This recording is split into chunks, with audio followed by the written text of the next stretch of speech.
Next item, Tuesday. Oh dear. Tuesday brought an opportunity for the Federal Reserve to see all the documents, which I've seen previously, of all the in-ground assets all over the world. And all of them have liens on them. Every single asset. Those liens are all owed to the trust. Not some rogue organisation, dragon group or bloodline families, all claiming it belongs to them. It doesn't. And it's payback time on those liens, or it's foreclosed on. It's that simple. Now, the Fed spent quite some time going through all the liens on the in-ground resources. Like I said, all of which was pledged to the trust. And as none of them have paid back any of the liens on funds that they took out of the trust, then the only organisation that has any assets, in-ground or otherwise, is the trust. The Federal Reserve are now fully aware of it.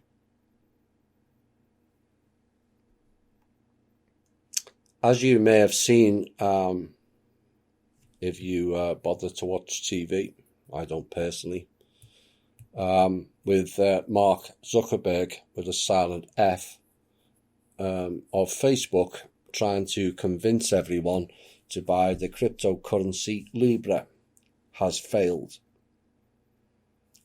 All the former G20 and all the money transfer programs have all refused to buy into it or allow it on their platform. Bye. Next item. The globalists then decided let's repeat a former attempt at leveraging money and hope the minions that follow them don't remember the last attempt that failed. And the perpetual money cycle program loop continues. That always ends up back where it started, as failed.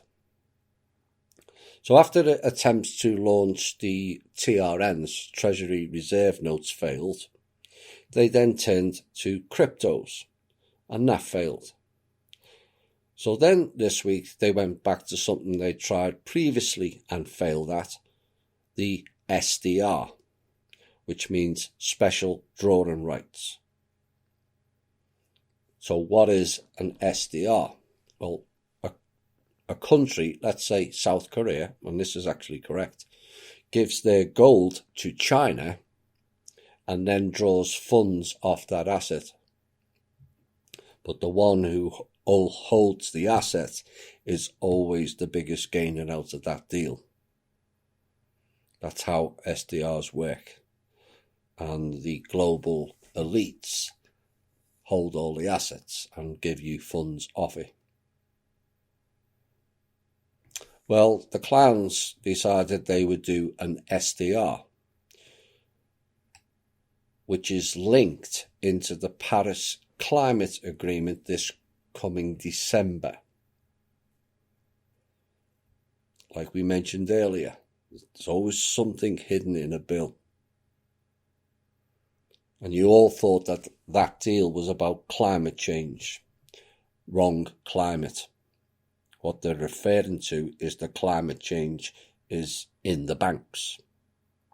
And essentially, all countries signing up for that deal consigned their country to hand over all in-ground resources to the IMF, the UN and the World Bank, all stated to pay for climate change, except it's not.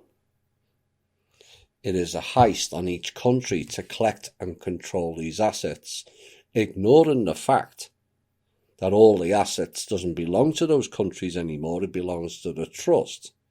of which Kim will give them all back when they clean house. And this is why America is pulling out of that agreement altogether.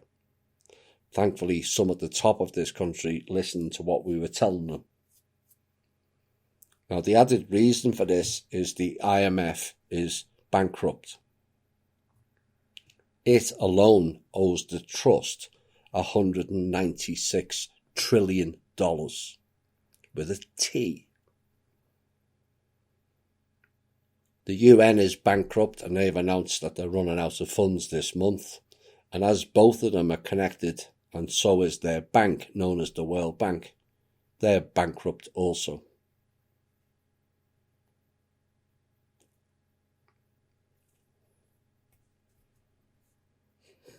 So the IMF, who's running around the world telling people, give us money,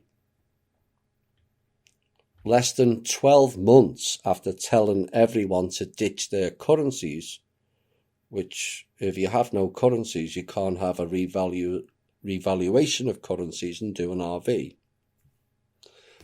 There you go, talking common sense again. They told everyone at a meeting in London last November, 134 countries, I think it was, to ditch their currencies and go with the crypto fresh air tokens, which have failed. Now they're telling countries this week to buy SDRs. Buy them.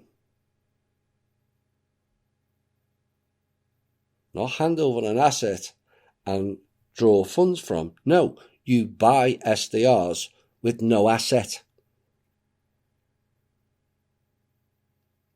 And I've told banks they will sell them at a discount to the banks at 25% of value. But there is no value. There is no asset. And then they're telling them, come December, when the Paris Climate Agreement is signed off on, these SDRs will all revalue and everyone will be rich again. Now, where have we heard that before? It's all very RV, that to me. But here's the kicker. One bank actually turned round and said, I thought the idea of an SDR is you give us the money, not we buy it. And then the kicker, listen closely. The bank turned round to the IMF and said, where are we getting the money from to buy these SDRs? We have none. Oops.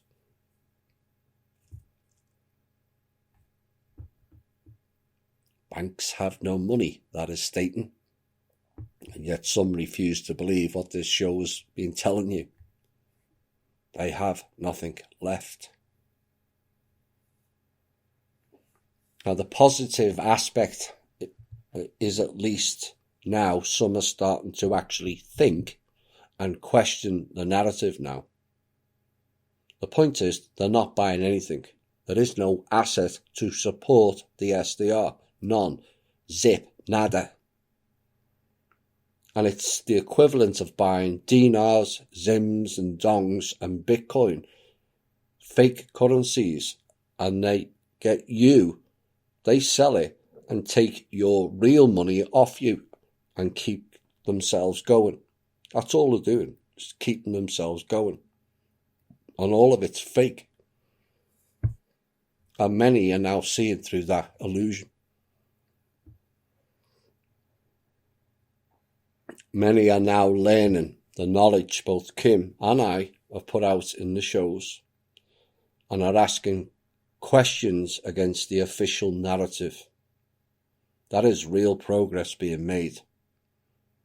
And if we keep doing that, the final turning point cannot be that far away. Final intel item. This week, Kim sent over $150 billion to liquidate the Fed and some banks, which again included and was agreed to the 2% fee owed to the trust, which is for operational costs, and the balance of which will fund some of the projects and get them started. Until in rocks Lee Kwan, who must be valid because he has a Chinese name, you see. And that seems to be the thinking with these establishments. And blocks it and tells them to not accept the transaction. Oops. No one asked, did this Lee Kwan have the authority to do that? Or under whose directive? It beggars belief. You know, this is a national security issue right there in your face. And what are the security authorities in the main doing about it? Nothing.